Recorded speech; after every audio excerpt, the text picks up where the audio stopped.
Sziasztok! A mai videóban bemutatom nektek két járművünket, a ZT92A és a ZT92B-t. A ZT92A egy háromkerekű elektromos teherszállító, amelyet kifejezetten rövid távú fuvarozásra és áruszállításra terveztek. A jármű 800 wattos elektromos motorral szerelt, amely 25 km/órával közlekedik. A masszív acélváz miatt erősebb és hosszabb élettartalom, amely stabil, biztonságos szállítást garantál. 200 kg szállítására is alkalmas ez a járművünk. A motor beindítása után felvillannak a visszajelzők, amely jelzi az akkumulátorszintet, mennyi kilométert tettünk meg a járművel és mennyivel haladunk. Jobb kéznél található a távolsági fényszóró kapcsoló, bal kéznél pedig a reflektor. Itt találhatók az indexek is, amit visszajelez a kijelző, és duda is található rajta. R-állásban hátra, D-állásban pedig előrefelé tudunk menni. 3 sebességfokozatba kapcsolható a jármű, amelyet a kijelzőn látunk.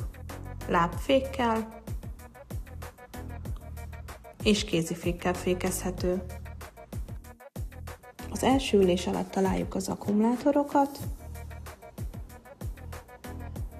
amelyből ólomsavas és grafén kapható.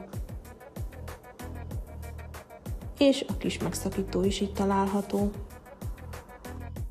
Egy plusz ledönthető ülés is található a járművön, amelyet közúton, forgalomban nem lehet használni, csak telephelyeken vagy kertben. Platójának a hátsó része lenyitható.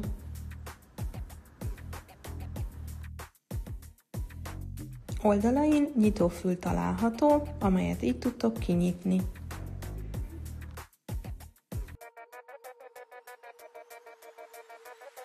És a másik oldalon is.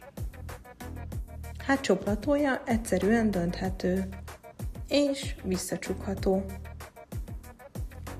amelyet ugyanúgy vissza tudtok zárni két oldalt.